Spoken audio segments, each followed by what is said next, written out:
Découvrez l'actualité nationale et internationale sur votre radio. Radio Côte d'Ivoire, 88.0. 88.0 Abidjan. 88 FM Abidjan. 24h/24. Radio Côte d'Ivoire. Numéro 1. Numéro 1. Sur l'info. Sur l'info. Et le sport.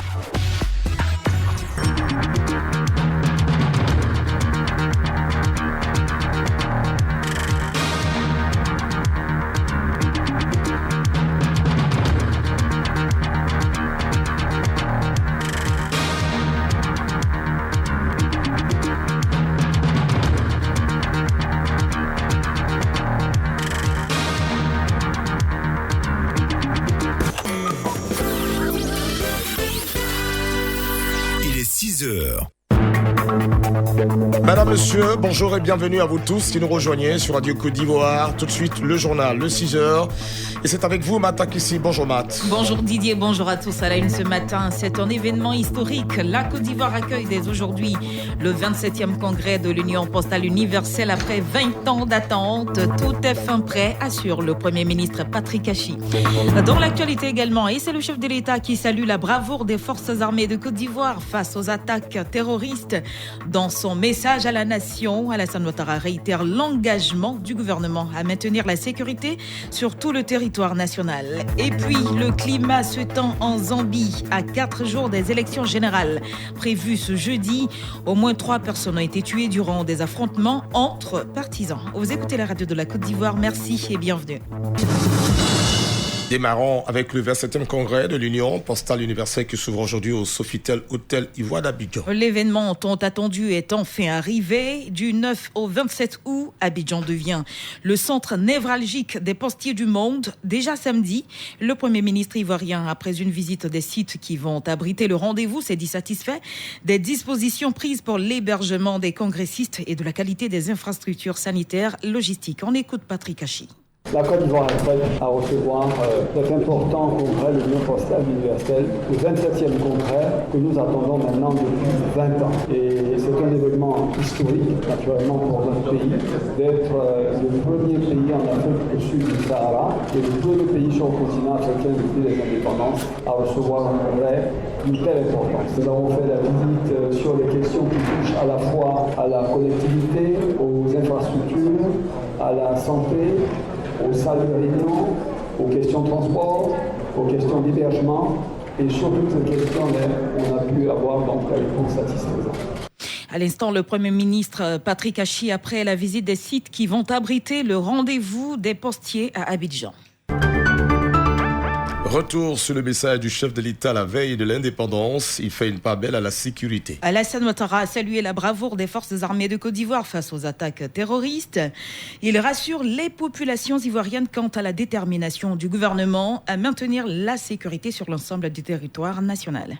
Les velléités d'attaques terroristes sont sous contrôle grâce au professionnalisme et à l'esprit républicain de nos forces armées. Je les félicite et je leur renouvelle toute ma confiance. Je m'incline devant la mémoire de tous ceux qui sont tombés au champ d'honneur pour la défense de notre patrie. Je tiens à rassurer l'ensemble de nos populations que le gouvernement ne ménagera aucun effort pour garantir la sécurité des personnes et des biens sur l'ensemble du territoire national. L'État continuera à mettre les moyens nécessaires à la disposition de nos forces de défense et de sécurité, notamment en matière d'équipement et de formation à travers l'Académie internationale de lutte contre le terrorisme de Jacquesville.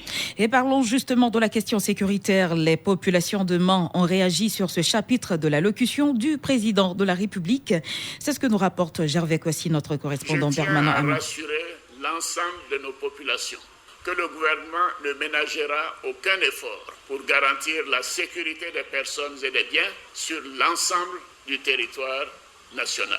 Cet extrait du message du président de la République lors de son adresse à la nation dans le cadre de la célébration de l'indépendance de notre pays montre à quel point l'État au plus haut sommet s'engage à garantir la sécurité de chaque habitant. Les populations du Mans se réjouissent du fait que la sécurité figure en pole position dans l'agenda de gouvernance. Guy André, j'habite au quartier Libreville. Le discours du président, il a décidé de mettre les moyens à la disposition des forces de l'ordre par rapport à la sécurité. C'est ce que nous on souhaite. Si ça peut empêcher le phénomène des djihadistes et puis aussi la sécurité pour empêcher les différents volets et agressions, nous c'est tout ce qu'on demande. On ne peut que saluer ça. Banque Gaspard, je suis élève. En tout cas, nous les élèves, ce qui nous intéresse, c'est la sécurité. Si le président a décidé de mettre la sécurité dans le pays, ça nous plaît. On lui dit merci. Smao Mariam, j'habite au quartier Brocos. Si le président décide de prendre notre sécurité en compte, on ne peut qu'être content. Parce que sans la sécurité, on ne peut rien faire. Rien ne peut marcher sans la sécurité, le commerce, le transport, rien. En décortiquant le message du président de la République, on peut noter que la sécurité a été le 3e chapitre abordé. Preuve que les Ivoiriens peuvent dormir tranquilles car toutes les forces de défense et de sécurité veillent au grain pour parer à toute éventualité et des moyens sont disponibles et seront plus corsés. Gervais Kwasi, Mon Radio Côte d'Ivoire. Restons en région, dans le Lot-du-Bois, où les populations saluent la déclaration du président Alassane Ouattara. Après son discours à la nation à la veille de l'indépendance de la Côte d'Ivoire, les populations se réjouissent de la fin du délestage dans le pays. Notre correspondant Gervais Amani a promené son micro dans les rues de Lakota. Samy Méry, maire de la commune de Lakota. Oui, effectivement, on s'en réjouit. Effectivement, on en a souffert. En plus de la crise à Corona, il y a eu donc le délestage qui a aussi impacté effectivement le milieu donc des affaires. Aujourd'hui, c'est derrière nous et effectivement, nous le vivons puisqu'il n'y a plus de coupure intempestible et je pense que c'est une réalité et nous disons merci donc au gouvernement, au président de la République, son Excellence Alassane Ouattara. Koné Amidou, un message bref et très enrichissant. C'est plein de conseils. Je crois que j'ai trouvé en tout cas le message très bien. Le délestage, vous savez, tout développement, de temps en temps, tout n'est pas toujours facile. Par moment, il y a des difficultés. Je crois que nous avons traversé une difficulté au niveau de l'électricité. La Côte d'Ivoire, c'est un pays qui sait régler ces problèmes et a pu vraiment résoudre ce problème-là qui est aujourd'hui derrière nous, comme vous le dites. Grâce au président de la République, parce que vous savez, il est très regardant vers ces genres de situations, parce qu'il n'aime pas du tout la souffrance.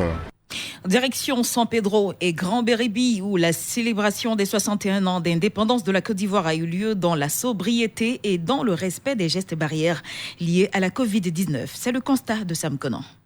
Célébration des 61 ans d'indépendance dans la sobriété dans la cour de la préfecture de San Pedro. Covid-19 oblige. Une célébration marquée par une prise d'armes des forces de défense et de sécurité présentes à San Pedro. Avec la menace des nouveaux variants, le préfet des régions, Ousmane Koulibaly, préfet de la région de San Pedro, exhorte les Pétrusiens au respect des mesures barrières. À Grand Béribi, c'est également dans la sobriété que les 61 ans d'indépendance de notre pays ont été fêtés. Cérémonie de prise d'armes et montée de drapeaux.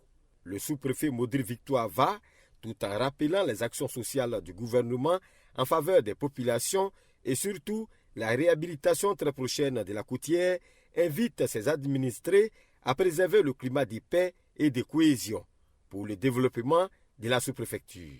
Sam Kouna San Pedro, Radio Côte d'Ivoire.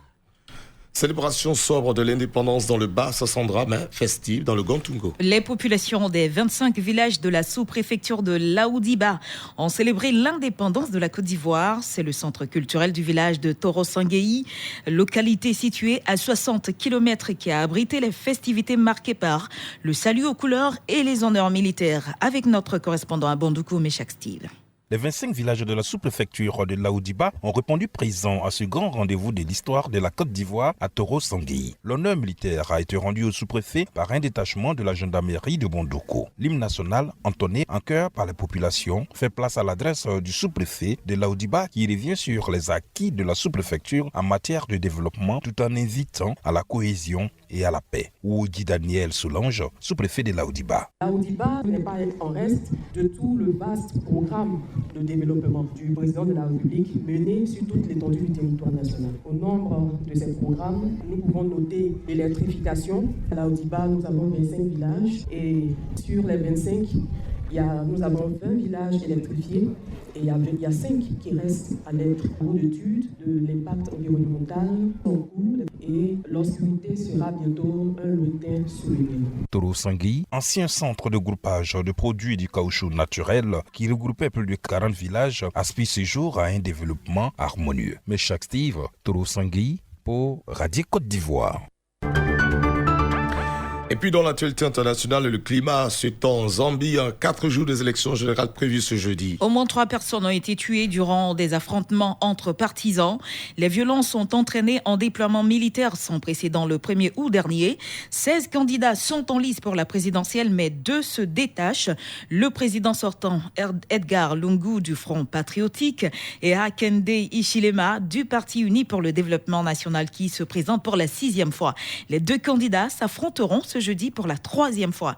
Et puis le ton se durcit entre les médecins en grève des hôpitaux publics et le gouvernement du Nigeria. Le ministère du Travail estime que les médecins sont des travailleurs essentiels en période de pandémie de Covid et qu'ils n'ont pas droit de grève alors que le Nigeria crée une 3e vague de coronavirus. Ces médecins protestent depuis le lundi 2 août contre le non-paiement d'arriérés de salaire et le manque de moyens dans les hôpitaux du pays. Et c'est ici qu'on s'arrête pour ce journal. Retenez à la une que c'est un événement historique. La Côte d'Ivoire accueille dès aujourd'hui le 27e congrès de l'Union postale universelle après 20 ans d'attente. Tout est fin prêt, assure le Premier ministre Patrick Achi. Et puis le chef de l'État salue la bravoure des forces armées de Côte d'Ivoire face aux attaques terroristes. Dans son message à la veille de l'indépendance, Alassane Ouattara réitère l'engagement du gouvernement à maintenir la sécurité sur tout le territoire national. Merci à vous, Matakissi. Voici qui établit l'essentiel de l'actualité sur Radio Côte d'Ivoire, le bréviaire de l'actualité nationale et internationale en Côte d'Ivoire. Et pour être en phase avec notre promesse de numéro 1 sur l'info et le sport, voici le plateau des sports. Découvrez l'actualité nationale et internationale sur votre radio. Radio Côte d'Ivoire, 88.0.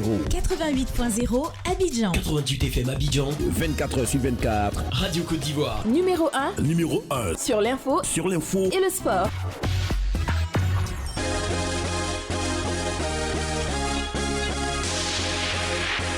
Talent des sports sur Radio Côte d'Ivoire. Talent des sports, émission publique de vacances sur Radio Côte d'Ivoire est à sa 2e édition cette année. Enregistrement public de la 3e manche éliminatoire le jeudi 12 août 2021 à la place publique de Béthier.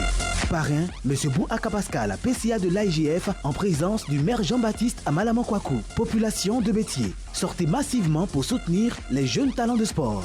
Avec la participation d'artistes, notez bien, le port du masque est obligatoire.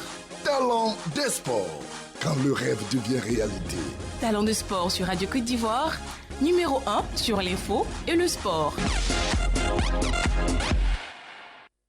Le duel des cracks. Le duel des cracks. Le duel des cracks. L'émission des vacances qui fait bouger les ménages. Elle vous emmène au-delà de la réflexion. Le duel des cracks. Le duel des cracks. Les compétiteurs se livrent une bataille épique, sans merci. Ils tapent là où ça donne le plus de points. Des questions de culture générale. Le meilleur message. La dictée sans faute avec promptitude. Et dans un temps record, ils relèvent tous les défis. Partenaires. Le ministère de la Santé, de l'Hygiène publique et de la couverture maladie universelle. Le duel des cracks. Le duel des cracks. Réalisation, Assita Koulibaly. Présentation, Didier Fondé-Richemont et Bintou Sanogo. Le duel des cracks. L'émission des vacances de Radio Côte d'Ivoire qui fait bouger les ménages, même pendant les vacances. Diffusion tous les vendredis de 10h10 à 11h30 sur la radio numéro 1 sur l'info et le sport. Le duel des cracks. Le duel des cracks. Pour des vacances saines, utiles et agréables. Avant de nous retrouver pour la suite de la grande matinale, vous savez qu'il y aura du sport tout à l'heure. D'ailleurs, Koulibaly Sédou est déjà installé. Je vous donne encore une fois le sujet de la parole est à vous. Le 27e congrès de l'Union postale universelle IPU s'ouvre ce lundi à Abidjan. Rendez-vous mondial des postiers qui a lieu chaque 4 ans. La Côte d'Ivoire est le 2e pays africain à l'organiser après l'Égypte en 1934. C'est aussi le tout premier pays de l'Afrique subsaharienne à organiser un tel congrès. Quel sentiment vous anime en tant qu'Ivoirien face à un tel honneur? Qu'attendez-vous concrètement de ce 27e congrès de l'Union postale universelle? Eh bien, rendez-vous dans quelques instants avec Adama Bakayoko. Je donne le numéro de téléphone 27 20 21 44 48 ou encore le 27 20 24 27 87. Je l'ai dit, c'est à partir de 6h30 minutes. Vous pouvez également nous laisser vos messages en commentaire pour participer à l'émission. Dans un instant, le sport. Radio Côte d'Ivoire, les sports d'ici et d'ailleurs. le journal des sports. Koulibaly Sendou. Bonjour Koulibaly. Et bonjour Didier Fandin, bonjour à tous. Bon début de semaine à toutes et à tous. L'essentiel de l'actualité sportive sur Radio Côte d'Ivoire. C'est ici et maintenant en direct du studio B, 6 au 2e étage de la maison de la radio. Nous sommes à Abidjan Plateau. Bienvenue chez vous.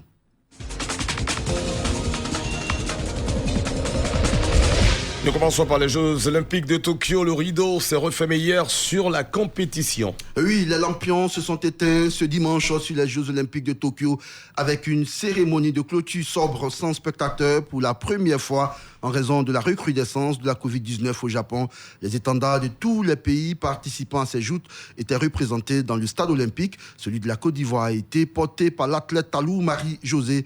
Thomas Bach, président du comité international olympique, a transmis le drapeau à la maire de Paris pour ainsi marquer le passage du relais entre Tokyo et Paris. Le patron de l'Olympisme mondial a aussi tenu à saluer les Japonais pour l'organisation plus que complexe de ces Olympiades. Au niveau des résultats, comme en 2012 et en 2016, les États-Unis coiffent au finish la Chine pour finir en tête du classement général avec un total de 113 métaux, dont 39 en or. Le Japon, pays hôte, arrache la 3e place. La France termine 8e. Le Kenya, 19e, est le premier pays africain avec un total de 10 médailles, dont 4 en or. L'Ouganda et l'Afrique du Sud, respectivement 36e et 52e au classement, occupent la 2e et 3e place africaine. La Côte d'Ivoire termine à la 86e place et 9e africain grâce à l'unique médaille de bronze décrochée par Gbagbi Marie-Christelle au taekwondo. Rendez-vous en 2024 pour les prochains JO à Paris. Du football au plan local, évidemment, Mouna FC et le Lys de Sassandra sont les deux premiers qualifiés de la Super League. Oui, Mouna FC dans le groupe A et le Lys de Sassandra dans la poule B. Reste à confirmer les films dans la poule C, dont le dénouement est prévu ce lundi. Mouna FC, l'équipe chère au président Ali Mouna, termine en tête de sa poule grâce à son succès dimanche 2-0 aux dépens des Songon FC. Coach Diquette de Mouna FC rend gloire à Dieu après cette qualification. Aujourd'hui, c'est le couronnement de nos efforts. Je félicite le président Ali Mouna, je félicite les jeunes gens. Ça a été difficile, on a eu des moments de peine. Nous avons enchaîné 2 défaites et aujourd'hui, c'est une joie immense. On va prendre le temps de savourer cette victoire avant de penser à nos prochains adversaires. Mais pour l'instant, nous rendons grâce à l'Éternel, nous rendons grâce à Dieu. Je suis un homme heureux, heureux, heureux. Voilà la joie du coach Diquette de Mouna FC. C'était au stade Robert Champrou de Makori. Dans le même temps, à l'intérieur du pays, à Boisflé précisément, la bataille pour le maintien fut âpre entre le CO Boisflé et le Sigui Lolo de Séguéla. La victoire est revenue au buffle de la Maraoué, 2-1 sous une pluie battante au stade municipal de la dite localité. La joie du président du conseil d'administration du CO Boisflé, Gou Alexis, au micro de nos confrères de la Voix de la Maraoué. C'est avec joie et je rends gloire à Dieu. Le match était difficile, 2 équipes qui en voulaient, mais il était écrit quelque part que le CO Boisflé devrait obtenir son maintien et nous l'avons obtenu grâce à Dieu. Je ne fais que rendre gloire à Dieu pour ce match. Merci à Dieu, merci à mes collaborateurs, à tout le comité directeur de cette équipe de CO Boisflé, à tous les supporters qui se sont levés comme un seul homme aujourd'hui pour supporter l'équipe. Et je pense que nous sommes maintenus. Pour le moment, c'est l'essentiel. Ngou Alexandre, président du CO Boisflé, mauvais élève donc du groupe A, le Sigui Lolo de Séguéla ira faire valoir ses droits en division 3. Dans le groupe B, c'est le Lys de Sassandra qui obtient le sésame pour jouer la Super Ligue 2. Victoire du Lys 2-0 aux dépens de l'US Famille. Mossou FC finit dernier du groupe et ira faire valoir également ses droits en division 3. Le dernier ticket se dispute demain et pendant ce lundi dans la poule C. L'EFIM est presque assuré de terminer leader avant son match contre la JCAT. En revanche, les Tréjuvillois classés avant-dernier à 2 points de Cosmos. Les derniers ont obligation de résultat. On va en Europe maintenant. Lionel Messi a fait officiellement ses adieux au FC Barcelone hier dimanche. Oui, Fandin, c'est un Messi en l'âme en conférence de presse qui s'est adressé à ses ex-coéquipiers du Barça avec lequel il a pratiquement tout gagné en 16 années. La star argentine devrait signer au Paris Saint-Germain pour une nouvelle page page de son histoire à 34 ans. Selon plusieurs médias, la Pulga est attendue ce lundi à Paris pour passer sa visite médicale avant de s'engager avec le club de la capitale française. En attendant, sur le terrain, c'est la rentrée des classes en Ligue 1 française. Lille, le champion en titre, s'est fait peur avant d'arracher le nul 3-2 sur la pelouse de Metz de l'éléphant Habib Maïga. L'Olympique Marseille s'impose 3-2 chez Montpellier en clôture de cette journée inaugurale. Notons que samedi, le Paris Saint-Germain a battu 2-1-3 en Angleterre avant le début de la Premier League le week-end prochain. Leicester City a remporté samedi la Community Shield 1-0 face à Manchester City, le champion en titre. Et puis retour au pays pour terminer. Coupe nationale INJS ASEC, c'est le couple de la saison au volleyball cette saison. Le doublé, championnat Coupe nationale pour la SEC et l'INJS. L'INJS en finale de la Coupe nationale disputée samedi à Boisflé ont battu les étudiants de Ivoire BBC 3-7-2, un doublé historique. Dans le tableau féminin, les Fleurs Mimosa ont étrié Dauphin VBC 3-7-0 pour réaliser leur 4e doublé consécutif, le 6e depuis 2014. Cette Coupe nationale 2021 est également le 20e trophée des Mimosas en 8 ans. Fin de ce journal des sports. Merci de nous avoir suivis. Je serai de retour à 9h30 pour ActuSport. Entre-temps, retrouvez Fernand Kouakou à 7h30 pour la matinale des sports. Merci Didier Fandé. Merci à vous, Koulibaly, Sindou, amis sportifs. Merci de votre fidélité à la radio ivoirienne. On se retrouve dans un instant.